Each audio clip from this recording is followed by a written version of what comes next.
पर्यावरण शिक्षा में आज हम पर्यावरण शिक्षा का अर्थ जानेंगे। Meaning of environmental education. अब तक हमने पर्यावरण का अर्थ और उसका क्षेत्र जाना था। अब पर्यावरण शिक्षा का अर्थ, क्षेत्र और प्रकृति के बारे में जानेंगे। पर्यावरण शिक्षा दो शब्दों से मिलकर बना है, पर्यावरण और शिक्षा। पर्यावरण का तो हम जानते हैं कि परि प्लस आवरण, यानी जो चारों ओर से हमें ढके हुए है, घेरे हुए है, वो क्या है, पर्यावरण है। और शिक्षा यानी जो शिक्ष धातु से बना है, जिसका अर्थ है सीखना, यानी पर्यावरण के बारे में हमें जानकारी प्राप्त करना ही क्या है, पर्यावरण शिक्षा है। पर्यावरण से संबंधित ज्ञान कराना ही पर्यावरणीय शिक्षा है। प्रत्येक जीव या मनुष्य का अपना पर्यावरण होता है। Providing knowledge related to environment is environmental education. Every creator or human has its own environment. मनुष्य किसी एक पर्यावरण से आवृत न होकर अनेक प्रकार के पर्यावरण यानी भौतिक, सामाजिक, सांस्कृतिक, आर्थिक तथा राजनीतिक से घिरा होता है। यहाँ दोनों बातें सत्य हैं कि शिक्षा ही वह साधन है जिसके द्वारा इन पर्यावरणों की गुणवत्ता को सुधारा जा सकता है, और दूसरे पर्यावरण इतना प्रभावी होता है कि इसके द्वारा मनुष्य के व्यवहार में परिवर्तन लाया जा सकता है। Education is the means by which the equality of these environment can be improved and the environment is so effective that it can change human behaviour.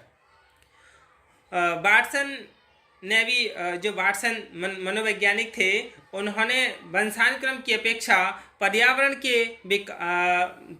को बालक के विकास में अधिक महत्व देते हैं। यानी जो वाटसन थे, उन्होंने जो बालक है उसके डेवलप में, यानी बच्चे के विकास में वंशानुक्रम को इतना महत्व नहीं दिया जितना कि पर्यावरण के लिए दिया था।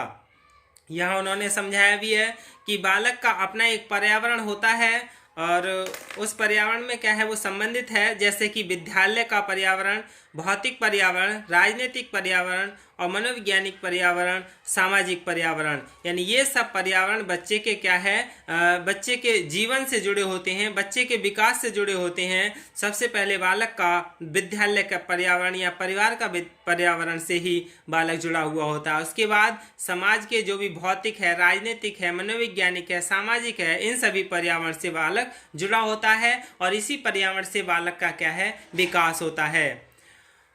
शिक्षा और पर्यावरण परस्पर घनिष्ठ रूप से संबंधित होते हैं। यानी शिक्षा और जो पर्यावरण है वो आपस में बहुत अच्छे तरीके से जुड़े हुए होते हैं। शिक्षा के द्वारा बालकों को उनके भावी जीवन में उपयोग में आने वाले अनुभवों का हस्तांतरण होता है। यानी जो शिक्षा है, मान लो किसी चीज़ के बारे में एक पीढ़ी के लिए जानकारी हो गई, तो वह अगली पीढ़ी को उस जानकारी या उस ज्ञान के लिए हस्तांतरित यानी ट्रांसफ़र करने के लिए किसका प्रयोग करेंगे, यानी किसका माध्यम होगा, शिक्षा का ही माध्यम होता है। इन अनुभवों को बालक कितना सीखकर अपने व्यवहार परिवर्तन में उपयोग में लाते हैं, यही अधिगम कहलाता है। औपचारिक शिक्षा में अनुभवों का हस्तांतरण शिक्षकों द्वारा कक्षा में शिक्षण द्वारा किया जाता है।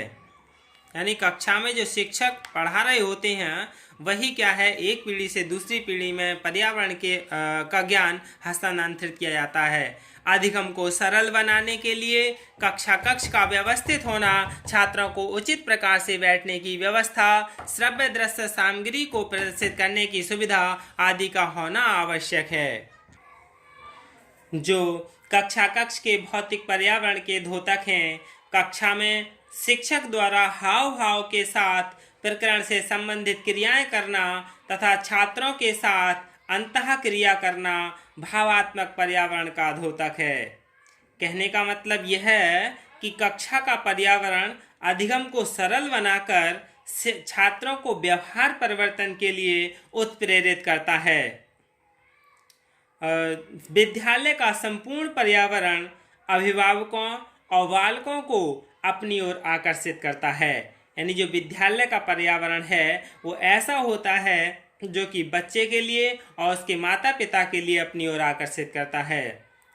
शिक्षा का केंद्र बिंदु क्या है? बालक है। बालक का सर्वांगीण विकास करना ही शिक्षा का मुख्य उद्देश्य है। बालक विविध प्रकार के पर्यावरण से आवृत होता है और उनमें रहकर विकास करता है। सर्वप्रथम बालक अपने घर के वातावरण में पोषण प्राप्त करता है और जब से वह विद्यालय जाना प्रारंभ करता है तो विद्यालय का वातावरण उनके मानसिक व सामाजिक विकास को प्रभावित करता है।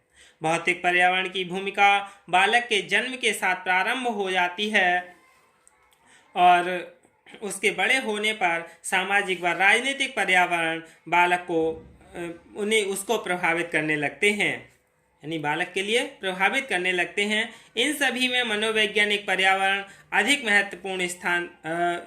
महत्वपूर्ण है, जो बालक में ऐसे गुणों का विकास करता है जो अन्य सभी प्रकार के पर्यावरण से के समायोजन स्थापित करने में बालक की सहायता करता है।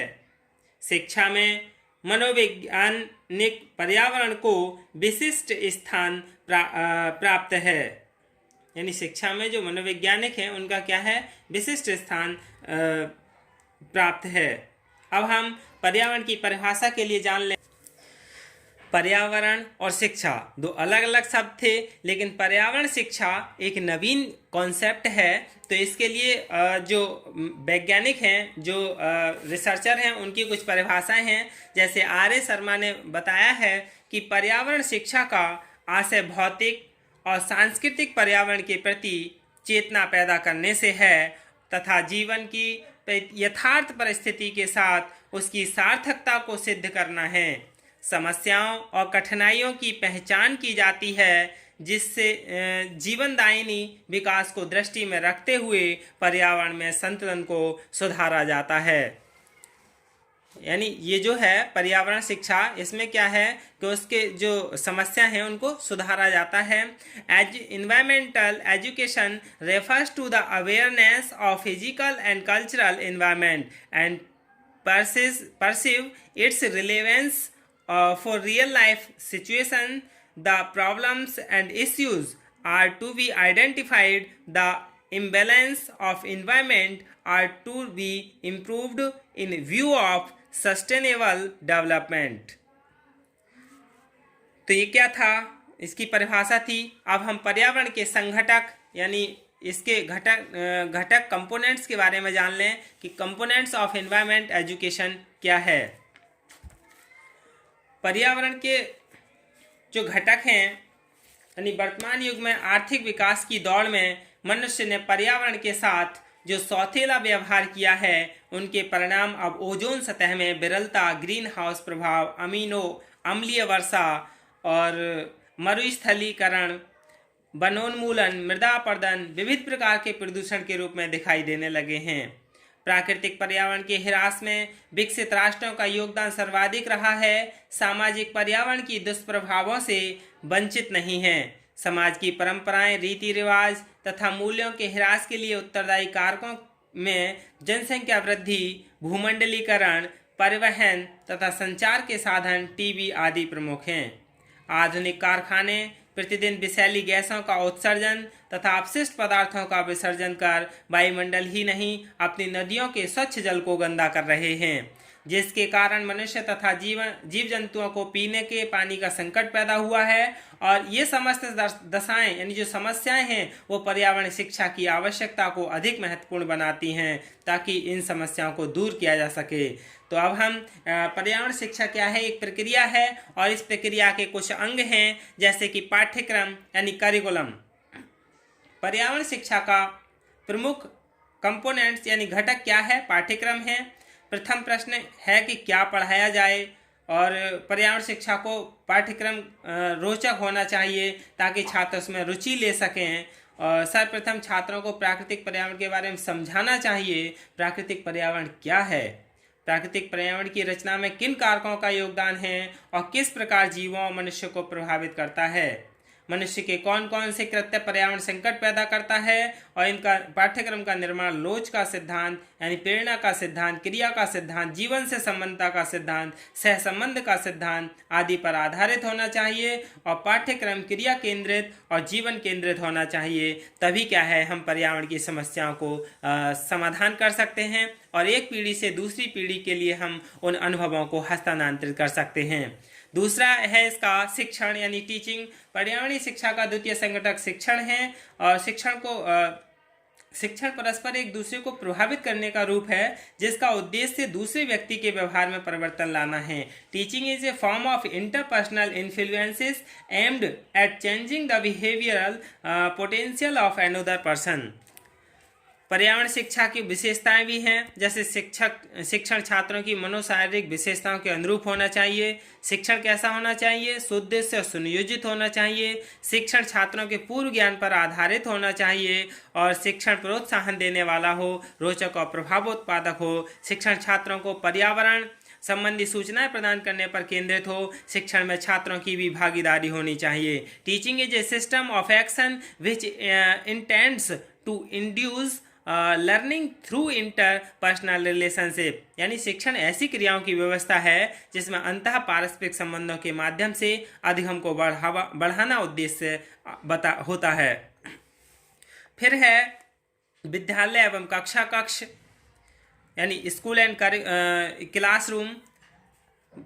ये बालकों को भावात्मक रूप में अधिगम के लिए तैयार करते हैं। विद्यालय का प्रवेश छात्रों को प्रभावित करता है, लेकिन विद्यालय में आने वाले बाहरी लोग, अभिभावक भी विद्यालय प्रवेश से प्रभावित होने चाहिए। विद्यालय भवन परिसर की स्वच्छता, बागवानी आदि का योगदान अच्छे से होना चाहिए। कक्ष हवादार तथा प्रकाशवान होने चाहिए। कक्षा में छात्रों के बैठने की उचित व्यवस्था होनी चाहिए। श्यामपट्ट उचित स्थान पर होना चाहिए। शिक्षण के साधन यानी रिसोर्सेस ऑफ टीचिंग। बिना शिक्षण सामग्री की सहायता के पर्यावरण शिक्षा का अधिगम सरल और बोधगम्य नहीं हो सकता। इस कार्य के लिए पाठ्य पुस्तक, चार्ट, मानचित्र, पोस्टर, ग्लोब, संग्रहालय आदि की व्यवस्था होनी चाहिए। आजकल चलचित्र, टेलीविजन, रेडियो आदि विद्युत चालित साधनों का प्रयोग अधिक बढ़ रहा है। डिस्कवरी तथा नेशनल जियोग्राफिक चैनल पर्यावरण शिक्षा से संबंधित ज्ञान का अच्छा प्रसारण करते हैं। अब हम लास्ट है जो पर्यावरण शिक्षा के संघटक हैं, इन कंपोनेंट्स हैं भ्रमण और सर्वेक्षण यानी एक्सर्जन एंड सर्वे। छात्रों को नदियों के किनारे ले जाकर जल प्रदूषण का अवलोकन करवाया जा सकता है। वन तथा वन्य जीवों की वस्तु स्थिति का ज्ञान भ्रमण द्वारा ही संभव है। भ्रमण संबंधी समस्त व्यवस्थाएं जाने से पूर्व कर लेना आवश्यक है। पर्यावरण संबंधी समस्याओं की जानकारी के लिए छात्रों से सर्वेक्षण कराना चाहिए। सर्वेक्षण भी पर्यावरणीय ज्ञान प्राप्त करने की उत्तम तकनीकी है। इससे क्या है, ज्ञान स्थायी होता है और बच्चे के लिए अच्छे से अधिगम भी होता है। यही क्या है, पर्यावरण शिक्षा का अर्थ, परिभाषा और संघटक हैं। अब हम पर्यावरण शिक्षा की प्रकृति और उसके उद्देश्य के बारे में जानेंगे। धन्यवाद।